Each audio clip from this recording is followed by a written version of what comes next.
Hello, welcome.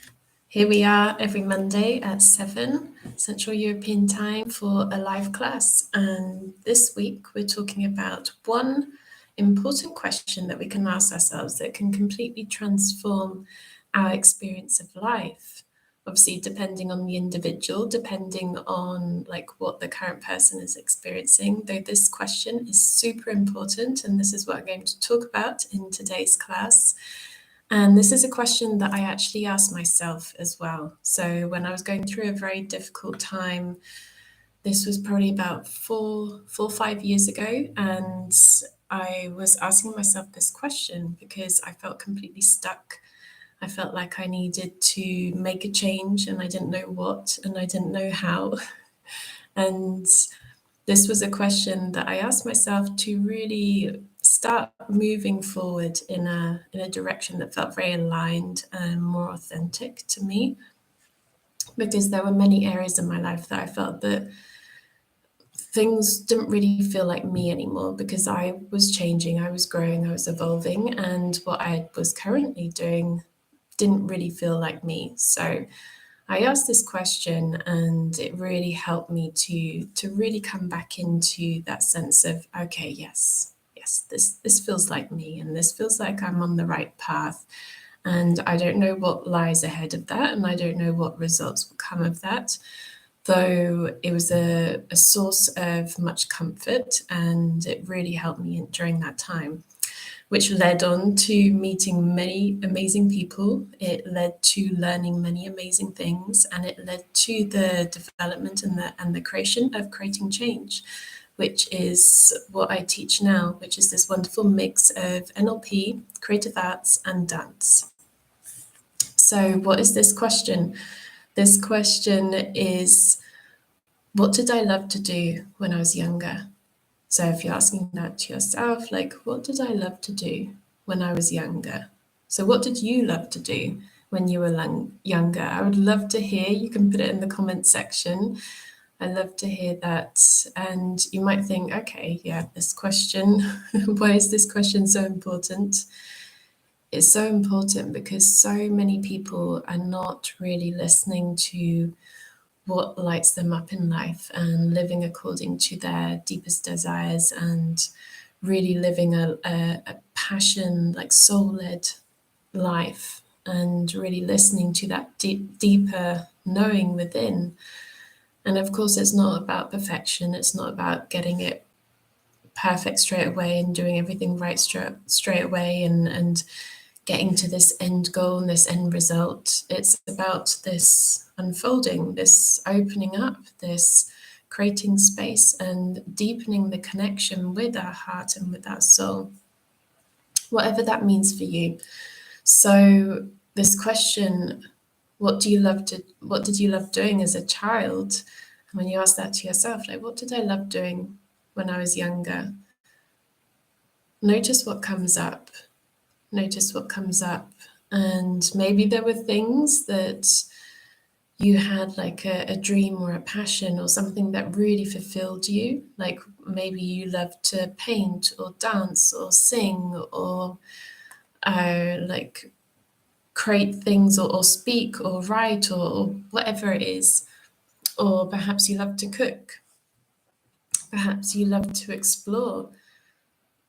So there may have been particular activities that you really enjoyed doing. And of course, when we were younger, maybe certain activities like playing Lego, or playing with dolls, or playing certain games, that might not be what you want to do now. Though it's what's behind that? What's the essence behind that? What was it about that activity? What was it about that experience that you enjoyed so much? Was it about the connection? Was it about the nature? Was it about the creativity? Was it about the self-expression? Was it about fill in the blank? What was it? What was really that activity about that made you feel alive? So for me, one of the responses was dancing.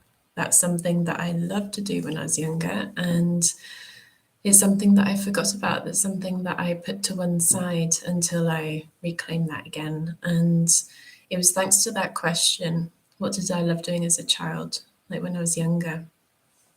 And remembering that I then booked myself onto a dance course that then led to another dance course that then led to many workshops that then led to meeting so many amazing people, learning so many amazing things, that then led to being able to incorporate some movement into the workshops that I teach now and the training that I teach now, and really learning to come back to the body. And this is now a weekly practice, and then if not, like on a more regular basis, though obviously depending on work and everything, though there's always some moment every day where I tune into my body. Maybe it's not a full-on dance session of 2 hours every day because I've got many other things, though it's a much more regular practice now. And every week I hold a silent disco in the forest, and it's something that is just so wonderful to have that regular practice, this regular practice that I show up every single week at the same time, have that commitment. And it's, I often joke with the people that come to the silent disco and my friends, like, say that this is my church. This is my temple. This is my place of worship, to be in nature, to connect with my body, to connect with creative expression, to be able to move the body and move emotions through the body, and have that every single week at the same time is such a wonderful thing. So that was one of the responses to that question that I had. And thanks to listening to that and starting to make changes and bringing more of that back into my life feels a lot more aligned, a lot more authentic. Doesn't mean that I'm not still making changes in areas. I am. I'm constantly growing and evolving and making new changes all the time. Though it's compared to before, I now realize like how much I was living up in my head, how much I was like up here rather than like coming back down into the body and slowing everything down, and really like being more in tune with how things feel physically. So that was one of the things, and also art and creativity was another thing as well. So I brought out the paints, brought them back, as you can probably see behind me. That the painting is a lot more prominent compared to what it was like before. And also did a wonderful series of workshops and classes with a soul artist. And yes, like really just like coming back into the play and the creativity, and really reclaiming that as well. Like before, my laptop was always on my desk, and it was always like took prime position on my desk now, and the paints were in the cupboard, like they were hidden, and I had to bring out the paints and bring out all of the paintbrushes if I wanted to do creative arts. Now my laptop is in the cupboard. I bring it out when I need to use a laptop, but my paintbrushes, they're always here, right beside me. So ask yourself this question. Ask yourself, what did I love doing as a child? Like, what did you love doing? And what was the essence of that? What was the essence of that? And are you honoring that in your life at the moment?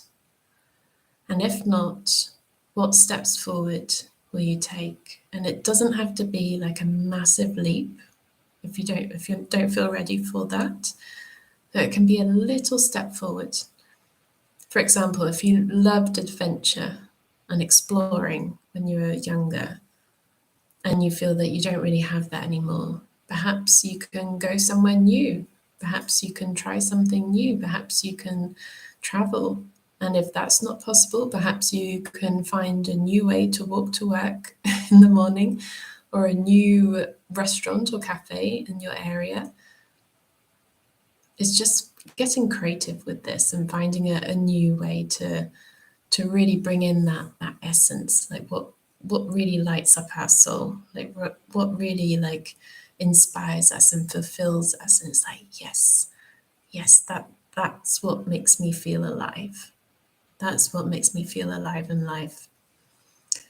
So yes, for some people it might be adventure, exploring. For some people it might be the creativity. For some people it might be singing as part of the creativity. So perhaps there's an instrument you want to learn. Perhaps there's a song that you want to sing. Perhaps there are words you want to write. There are many people that love writing, poetry. There are so many things. Perhaps one of the things that you loved doing as a child was being with friends, like having that social aspect. And if you feel that this is missing in your life, like how can you meet new people? Perhaps there's a meetup group in your local community and you can meet some new people and connect with other people that have a similar interest in a particular topic or activity. The possibilities are endless. So today's a simple short class, though it's a powerful message. This is an important message. Like, ask yourself, what did I love doing as a child? And what was the essence of that activity? What was the essence there? If you loved animals, how can you have more contact with animals now, today? Doesn't mean that you have to get a pet, but perhaps there are volunteering opportunities where you can work with animals. Perhaps a friend has a dog or a cat that you can look after whilst they go away. So get creative, explore, and remember this, like this is important.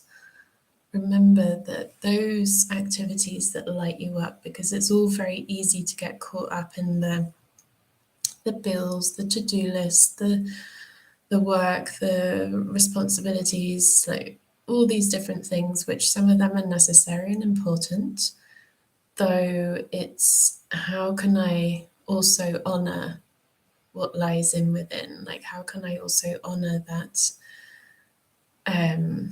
which ignites that spark within that makes you feel alive? Like, what makes you feel alive? Often that's connected to what you loved doing as a child. So that's the main topic for today, and it's an important one, and you can journal about this. This is something that you can get your journal and find 5 minutes or so, or a bit longer if you want more time, and just really reflect on that in your journal and really have some time just to brainstorm and just to look into that topic. And if you are interested in learning about the unconscious mind, this Wednesday, there's a new episode coming out for the podcast, and it's all about how to make the most of the unconscious mind, how to like really use it and make the most of it. And there's some useful tips and tricks in there. As an NLP trainer working with this for 10 years, I've learned many things along the way. So I'll be sharing that in the podcast episode, and that comes out on Wednesday. And you can find that on YouTube, you can find that on Spotify, you can find that on all the major podcast platforms. And so that's on Wednesday. And then also, if you're in the Barcelona, Villanova, Sitges area, Garraf area, I have a meetup, in-person meetup on Wednesday evening. Now, this is the first one I've done in a long time, in person for NLP specifically. All the other ones I've been bringing in the creative arts and the dance, and there may be a little bit of movement in this class, though the main focus will be on NLP. And we'll have a lovely meetup on the beach. Like, we have the blessing of, in this area, like having wonderful weather at the moment, and we've got beautiful beaches in Villanova, so we'll have a little meetup on the beach, and that will be at 7:30. And that will be in Villanova Geltrú. So I will post after this recording, after I finish this live, I will edit the description for this video, and I will put the link to that event in the description, so you have that there. or you can just get in contact, like send me a WhatsApp. And if you're a mother and you want to really boost confidence and feel great about yourself, on July the 1st, I have the final workshop of the series for mothers that I've been doing.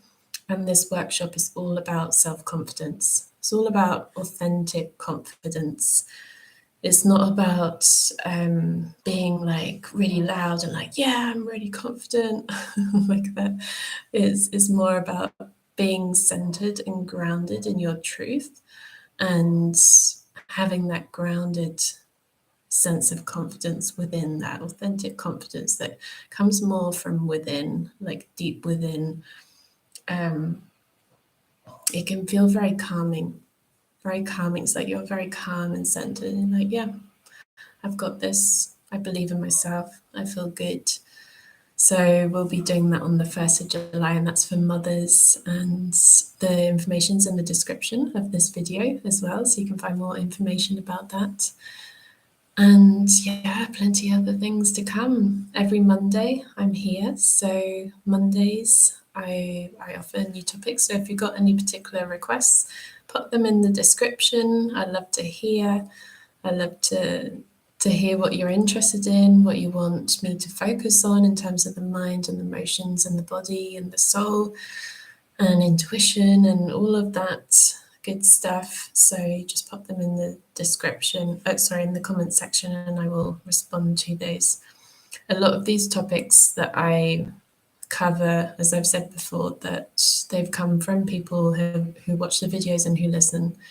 So often I get a WhatsApp or like a private message and people saying like, hey, can you cover this? Or I want to talk about this, learn about this particular topic. So yes, it's wonderful. I love hearing your comments and your feedback and your requests as well. And that also goes for the podcast as well. A lot of the podcast episodes come from listeners asking for particular topics. So that's all for today's class. Like, you have that question, what did you love doing as a child? So you can ask yourself, what did I love doing as a child? And what was the essence of that? Like, what was behind that activity? What was it really about? Like, what really made you feel alive? And do you have that in your life at the moment? And yes, the mind will come up with all the excuses. Oh, I don't have the time, I don't have the money, I don't have this, or I can't because of this, or blah, blah, blah.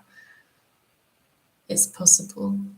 It's possible to even just 1% more, bring a little bit more of that into your life with a little bit of creativity.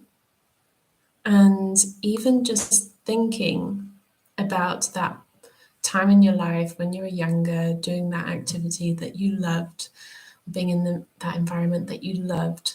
Like, stick to the memories where you felt really alive and like, yes, like just really joyful. Even just thinking about that memory can help evoke that feeling in the present moment. And even that in itself can be a wonderful shift and a wonderful change as you go through your present day life. So thank you so much for watching. Thank you for being here. Thank you for being you. And I'll be here again like next Monday at 7 Central European Time. And yes, I look forward to connecting with you. And as I said, if you've got any requests, just pop them in the comment section. And I'd love to hear your shares about what you loved doing as a child. Share away in the comment section. So I'll see you next week. Thank you for joining me.